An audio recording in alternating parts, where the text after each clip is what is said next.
llamo Eduardo Balán, soy de Argentina, tengo 58 años, 2 hijas, Carmela y Amanda, y formo parte de una experiencia cultural que se llama el Culebrón Timbal. Es una productora escuela cultural y comunitaria de Moreno, en el conurbano de Buenos Aires.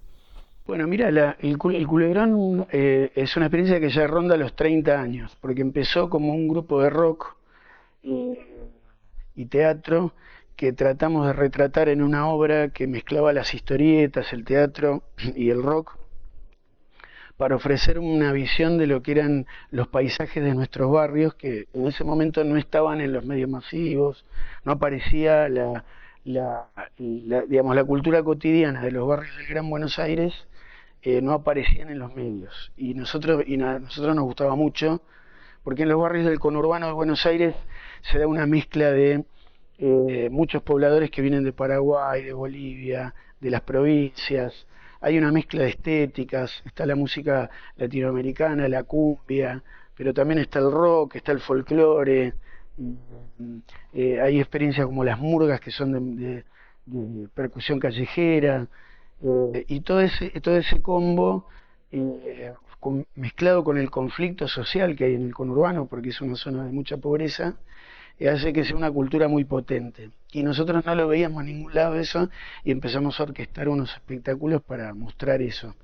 Y con el paso del tiempo, ese colectivo, fuimos entendiendo de que esa obra tenía que circular por algún tipo de circuito más comunitario. Llegamos a la conclusión de que teníamos que tener un centro cultural o algo así. Compramos un bus, un colectivo de una organización comunitaria de ahí de la zona de Moreno, que es una mutual de transporte. Lo convertimos en escenario ambulante, recorrimos Latinoamérica con ese colectivo, llegamos hasta Ecuador prácticamente. Y entonces, bueno, a la vuelta de todas esas experiencias es que se fue formando un proyecto cultural barrial ahí en Moreno, en Cuartel Quinto, y hoy hasta tenemos una escuela primaria con orientación en cultura comunitaria. Entonces ahí funciona una radio, una escuela de arte gratuita para los jóvenes de ahí del barrio, una escuela de fútbol. Esa es un poco nuestra vida cotidiana, ¿no? Yo soy, por ejemplo, el director de la escuela. Todas las mañanas solamos la bandera con los chicos, y soy el director de la escuela. Y hasta ahora tenemos 3 grados, porque vamos agregando un aula por año, porque además no es estatal la escuela, la tenemos que financiar los vecinos, ¿no? Entonces todo cuesta el doble. Pero bueno, tenemos más o menos unos 20 chicos por curso, más o menos rondamos los 60 niños y niñas. La localidad se llama Cuartel Quinto, es una localidad donde deben vivir unas 100.000 personas más o menos, y los barrios que están alrededor son barrios chiquitos, Mayor del Pino, Barrio Sanchos, el barrio 6 de Enero, Barrio Irigoyen, San Alberto, San Norberto, son todos barrios de ponerle hasta 3.000, 5.000 habitantes que están cerca de la zona donde nosotros estamos. Digamos, siempre nos relacionamos con el Estado para llevar adelante políticas públicas en el barrio. O sea, hay una pequeña hay que hacer una distinción entre que una cosa es la política estatal, ¿no? Y que es la que hace el Estado con sus instrumentos, y otra cosa es una política pública que también puede ser asumida en parte por la comunidad y por el Estado, ¿no?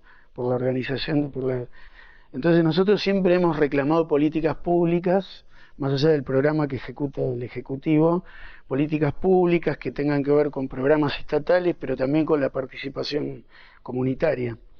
Y en ese sentido sí hemos logrado apoyos puntuales, ¿viste? Para talleres, pago de profesores, materiales. También tengo que decir que es una lucha histórica de nuestro movimiento. O sea, nosotros conformamos un movimiento argentino de cultura viva comunitaria en el marco de un movimiento latinoamericano de cultura viva comunitaria. Y uno de nuestros principales reclamos es que debería haber un financiamiento estable para las experiencias populares, culturales que hay en los territorios. Y reclamamos un poco que Así como los ministros de Cultura alguna vez dijeron de Latinoamérica que el 1% de los presupuestos había que destinarlo al área de la cultura, nosotros decimos, bueno, la 10ª parte de eso debe destinarse a un fondo específico al que puedan acceder experiencias territoriales de la cultura comunitaria, que es el 0,1. Y con eso hicimos documentos, una bandera, un análisis de los presupuestos estatales. Esa es una cuestión fundamental, porque el Culebrón, como te dije, tiene 30 años, pero yo todavía no te puedo asegurar cómo va a sobrevivir el Culebrón Timbal el año que viene.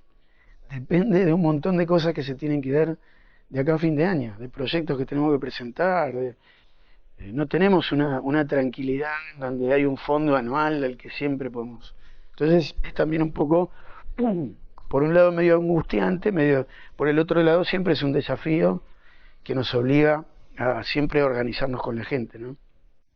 Gran parte de los funcionarios estatales que tenemos en Latinoamérica no dimensionan lo necesario que es tener en los territorios una democracia de alta intensidad, que dice, hay un pensador que se llama Boaventura dos Santos, que tiene ese concepto desarrollado. Si no hay democracia de alta intensidad en nuestras comunidades que resuelvan los problemas de salud, de educación, con mucha participación comunitaria, con mucha cultura en la calle, con mucha actividad de autogobierno comunitario, van creciendo opciones de miradas sobre la gobernanza que son más autoritarias y que son muchas veces de derecha y que son muy neoliberales y que son violentas, represivas. Pero eso se previene con una democracia muy activa en los barrios permanente. Eso se financia, hay que financiarlo. Hay que financiarlo para lograr una sociedad también más equitativa. Por eso la verdad que es una locura que todavía no se haya aprobado el famoso 0,1, a pesar de que llevan 10 años de ese primer Congreso de Cultura Viva Comunitaria, ¿no? Yo rescato un poco, qué sé yo, mi forma de explicar qué es la cultura, por ahí me nutro mucho de la visión que tienen los pueblos originarios respecto del planeta y la especie humana. O sea, según lo que dicen los pueblos originarios de lo que somos, nuestra especie es la encargada de expresar en símbolos y a través de la cultura a otro ser vivo que es la Pachamama, que es el planeta Tierra, que nos ha creado como especie para justamente comunicarse, ¿no? O sea, nosotros somos una planta que habla, como se dice, tierra que camina, tierra que anda, ¿no? Y, y que puede simbolizar. Entonces, yo entiendo la cultura como que es lo que hace el pueblo. Que todo lo que hace, los alimentos, la forma en que se organiza, la música, los productos simbólicos que genera, las tecnologías, todo eso para mí es la cultura. El debate en el que estamos hoy, como especie, me parece, es que estamos todavía formateados con la ley del más fuerte, con el miedo, y eso nos hace tener todavía una cultura medio competitiva y autoritaria, porque es una forma de defendernos del miedo que nos da la muerte también, ¿no? Competimos para ser más fuerte que el otro y nunca perder, y eso genera cosas monstruosas, que es la situación en la que estamos arruinando el planeta a velocidad crucero, ¿no? Pero en ese sentido la cultura es lo que hacemos, y si la reflexionamos desde un punto de vista de valores, podemos efectivamente expresar lo que a mí me parece que es la lógica que tiene la vida, la Pachamama, que es la lógica de la vida es colaborativa, no es competitiva. La lógica de la vida siempre busca equilibrar, armonizar, y si durante muchos años hay un dinosaurio que aplasta todo, bueno, se extinguirá en algún momento ese dinosaurio, porque el valor, ¿viste? Lo resumimos en una idea: la comunidad es más fuerte que la ley del más fuerte. Ahora, ¿cómo se traduce ese principio en el campo de la economía, del comercio, de la geopolítica, de la organización de los estados. Todo eso es un gran debate angustiante, pero creo que lo estamos transitando, no sin costos, o sea, no sin costos, porque fíjate vos, todavía no podemos instalar la idea en nuestros gobiernos de que la cultura que hay en los territorios hay que hacerla, hay que cuidarla. La cultura que surge en los territorios está para ser cuidada, protegida y alimentada, porque es la primera expresión espiritual de nuestras comunidades. Entonces, si tenemos que luchar para que el recurso público vaya ahí a poner un anfiteatro, a pagar unos profes, a organizar una bicicleteada, a, a discutir el ingreso, la economía, la seguridad, estamos, es un debate muy, muy profundo. Por eso yo hoy en la charla hablé de revolución también. Hace falta hay que hacer una revolución. Hay que hacer una revolución de abajo para arriba que tenga que ver con la participación comunitaria, ¿no? De hablarlo como un derecho, por ahí está bien intencionada la definición, o sea, tenemos que tener derecho a desarrollar la cultura, pero la cultura es mucho más que eso. Aunque nos nieguen el derecho, el pueblo hace cultura. Aunque esté encarcelado, aunque estemos encarcelados y con poca comida, nos la vamos a rebuscar para hacer cosas de la cultura. Una sociedad más igualitaria y más colaborativa genera una cultura colaborativa e igualitaria, ¿no?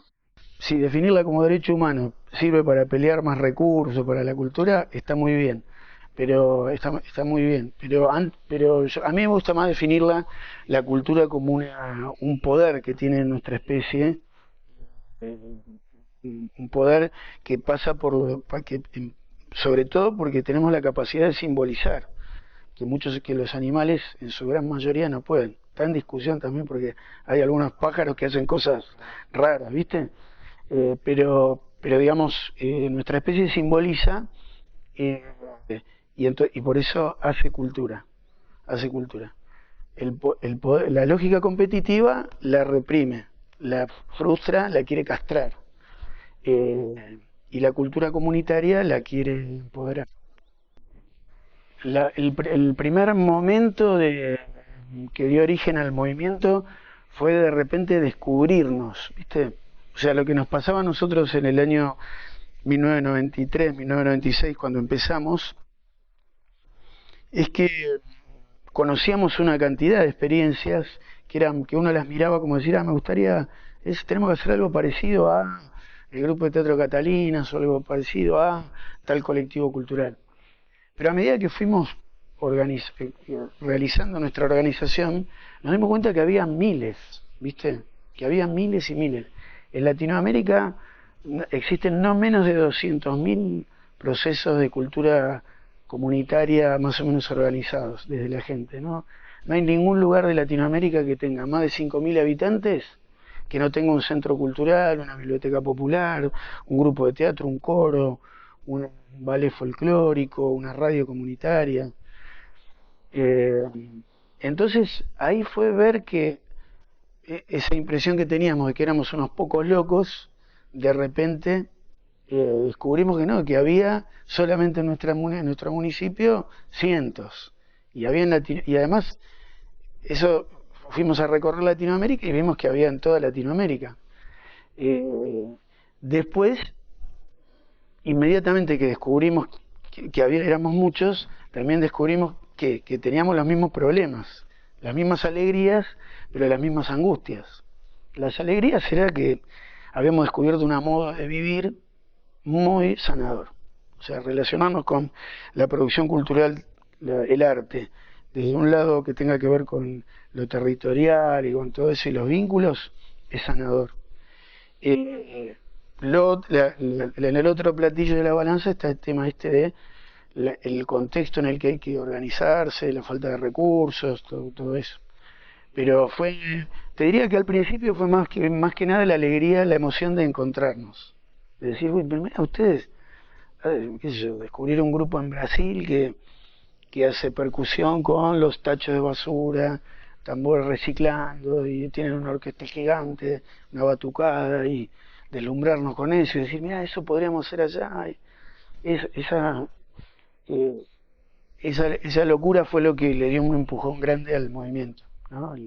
El admirarnos de lo que somos. Y también descubrimos ahí un elemento importante que es el rol de la emoción, ¿viste? O sea, nosotros nos empezamos a conocer inmediatamente, ¿viste? Estábamos comentando que ayer tomamos unos mezcales y todo eso.